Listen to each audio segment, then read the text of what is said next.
Welcome to Real Life with Jenny. My name is Jenny Santapadaratna. Grab your favorite drink, get yourself a snack, and we will get started. Today I have my favorite stash, orange, what is it? Orange spice tea. It is so good.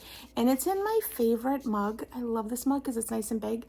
I have the pumpkins that taste like wax to some of you, but they are my fave. And a church gave these to us because I love a good church snack. It is the Ritz Bites crackers with the cheese in the middle. Oh my goodness gracious. I cannot wait to tear into those. Just absolutely love when you go to a church and they give you like a little snack bag. I am just a sucker for that. Anyway, let's get real. So today I want to talk a little bit about my weekend. I know you're like, okay, Jen, here we go. But we have been running like crazy for the last 11 months. That's an exaggeration. Okay, exactly, that's an exaggeration. But it has felt like a crazy season. And this weekend was fall break at my daughter's school, which is, yay! Like, that means she's coming home, and I'm so super excited. But part of this was she was asked to help at the convention for youth convention for Minnesota. They call it MYC, and Minnesota Youth Convention. And so she was asked to help in the background. And that meant that she went Wednesday, Thursday, Friday, Saturday to go help out. And her break was Friday, Saturday, Sunday, Monday. So I was like, okay, she'll come home for a couple of days. She came home super sick. Like, it was just kind of ridiculously sick. And so didn't see her much, to be honest with you, because she was pretty sick. And so Saturday, she comes home and I'm just helping her, snuggling her in and like putting blankets around her, filling up her water, making sure she's got nutritious food, giving her some Dayquil, like just those kind of things to kind of try to make her feel a little bit better. And we talked a little bit about what happened at MYC, and then she slept. And then all day Sunday she slept. And that was great. And so I didn't get to see her a whole lot. But on Saturday night, because Sam was home, Kevin went to a church by himself. And so I did the dishes. I know, kudos to me. Like, that never happens. Because in our house, if you cook, you don't have to clean up. If you clean up, you don't have to cook. Like, whatever, it works. Except for spaghetti. Kevin makes the spaghetti and he does the cleanup. So maybe Jenny just doesn't clean. Maybe that's just really the truth. It doesn't matter. Anyway, I was doing the dishes. And I was like, what has happened? Because I haven't done the dishes in a smidge. And I realized that we had so many spoons. I couldn't even, I was like, where did all these spoons come from? In August, so probably for like the last 6 months, we've been using like pickle forks. You know how you get to the end of the silverware situation and you don't have enough to wash all the dishes, and all your forks are in the dishwasher, and so all of a sudden we were eating with like that giant that giant fork that you serve turkey with, and then the little pickle forks that you put in the pickle. So I bought 3 more forks because I'm like, all we really need is 1 more set. So I bought 3 more forks, but I was putting them away and I was like, we have got so many forks and so many spoons. Maybe we should get rid of some. Like, there were so many. It was like overflowing. And I realized that was because Samantha is gone. And one person can make that big of a difference, and it's so true. One person can make that big of a difference. In fact, she sent us a meme. I picked her up on Saturday, and she bought a car over the week. She bought our car from us, and so she drove away and then went to school, and she had this meme that she sent us. When you go back to your parents' house for college and from college and realize there's no food in the fridge, like, who are these people? And I thought, that's so true. Like, we have no food in the fridge. Now, first of all, that has a lot to do with we haven't been home. Like, right? We haven't been home and things have been a little crazy. But there are only 2 of us. So I'm kind of like, how many things do we need? There's only 2 of us. and there was only 3 before, so I'm not 100% sure why that has changed so much, but it definitely has. Like, things have definitely changed. Like, you're having these conversations with your no longer high school teenager. Now you're talking to a college-age teenager who's now an adult, and so you're trying to navigate how to do all of this, and it's crazy, and you're like, how do you, like, do you have a curfew? Do you not have a curfew? Like, how do you work this? Like, it's like a totally new scenario. Like, it's just a completely different thing. And I just realized that the spoons were just a symptom of the overarching change that has happened in our house. And I think sometimes we think that change is a big change, right? Like, it's this big phenomenal thing, like we've lost our job, or we're moving, or, we get married, or we add a new baby. Like, those are big changes. Like, those are like life-changing changes.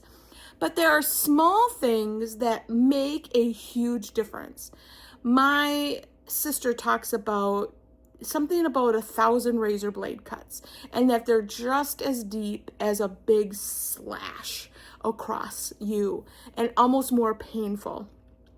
And I think that is sometimes the way we function as Christians or as people. We just kind of ignore the little things that really add up quickly.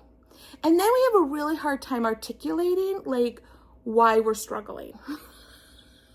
Does that make sense? Like, all of a sudden, we don't really know how to say, hey, I'm struggling because I have too many spoons in my, right? You'd be like, Jenny, what are you talking about? Like, why? It doesn't matter that you have too many spoons. That's not a big deal.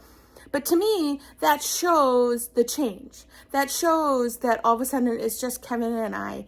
And do I love Kevin? Yes. Do I like Kevin? Yes. But is it a big change? Not as big of a change as I thought it would be, but it is a change.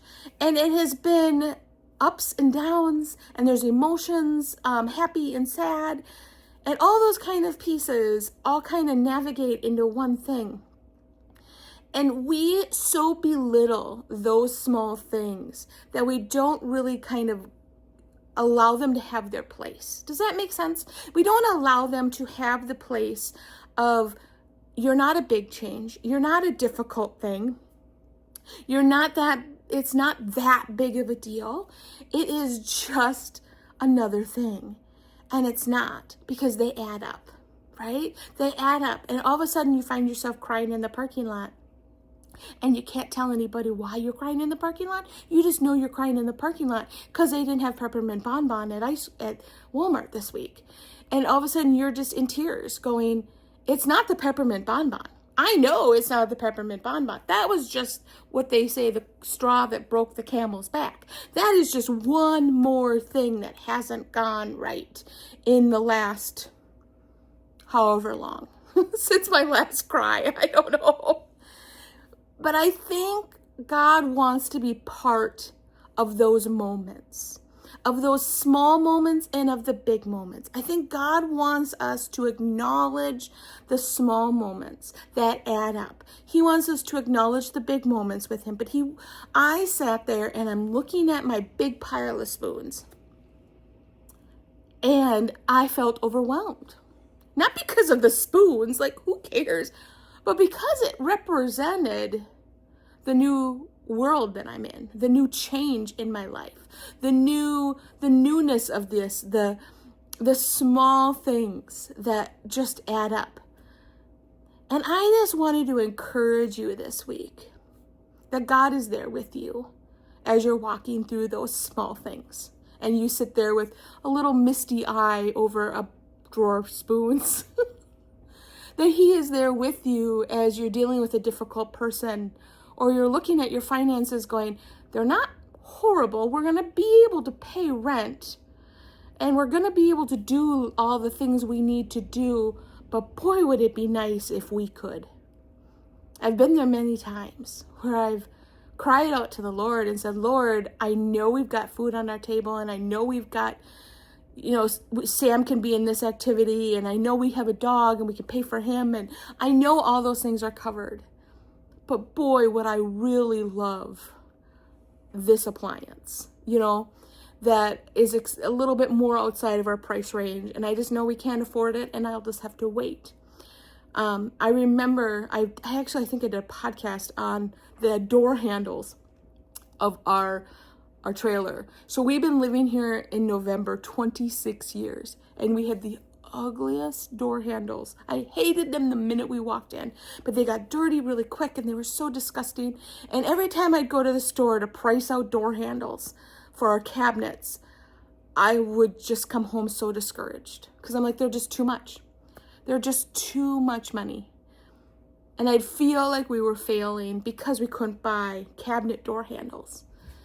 And I ended up being able to save up money, and I think my mom actually got them for Christmas one year for me, and they weren't that expensive. I think they ended up being like $40 for all of the door handles because I didn't buy an expensive piece. But it was always that moment that I'd get to and go, Lord, I want this, but I can't afford it. And it wasn't that I was ungrateful, and it was just a minor thing. I think a really good way to describe this is when you get a sliver. Get a sliver right in your thumb or wherever you get a sliver, and it's so itty bitty, and it's not a big, no one else can even see it. Like normally I'll bring up this over and I'll have my husband look at it and he'll be like, I don't see anything. And I'm like, it is painful.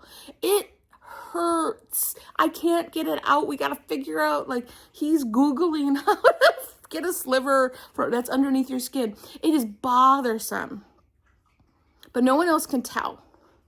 And you're just going to foo-foo it away because it's just a sliver or a paper cut. But it's a cut, and it's something that hurts.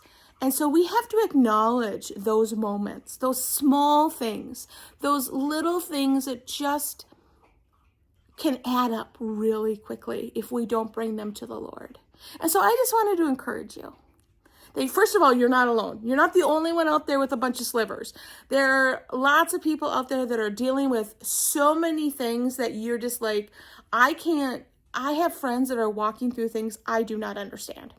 I have no idea how they're getting out of bed. To be completely honest, like there are people that I go out with for coffee or just to chat or whatever, and I just go, how did you get out of bed this morning? Like, I've got this little sliver and I'm barely functioning. You can't compare yourself to that. You can't compare yourself there. You have to allow what you're walking through to be what you're walking through, and that God is still there with you. God is not going, well, deal with the sliver. I grew up in the world where if there's no blood, don't call me. Like, if there was no blood, don't call your mom outside and say, Mom, Johnny hit me. She didn't care. Unless he caused blood, don't bother me. Like, not that my mom was uncaring, but you know what I'm saying. So we grew up with that. Like, we're tough enough. We can handle this. And I want you to know that that's not how God feels. God's like, bring me your owies. Bring me your owies. And so as you're looking around and you're standing at a drawer full of spoons, bring it to God and say, God, I need you to walk through this with me, because no one else is going to think it's that big of a deal. No one else is going to understand. But God will. Well, that's all I have for you this week. Whew. You can find me at Real Life with Jenny on Instagram, Facebook, and you can find me at christconnection.cc/Jenny. You can also support this podcast by going to buymeacoffee/Jenny, Real Life with Jenny. I just appreciate all of you. But let's get back to the realness. Bring your slivers and your drawer full of spoons to God. Allow him to walk through it with you, because you know what? On the outside, it doesn't look like that big of a deal to anyone else. But to him, he knows. He knows your pain. He knows your suffering. He knows your frustrations. And he wants to be there with you. You bring the big stuff too, right? Like, you bring the big stuff. But the little things can add up really quickly if you don't bring them to the Lord and allow him to just comfort you in the midst of that. If you need prayer, reach out. Go to christconnection.cc/Jenny. My info is there. I would love to be a prayer person with you. I would love to just walk through life with you. But really, the Lord is the best person to go to as you look at your drawer of spoons and go, Lord, I'm overwhelmed. I'm overwhelmed. It doesn't seem like a big deal to anyone else, but to me, this is just one more thing. Bring it to God and see what He will do.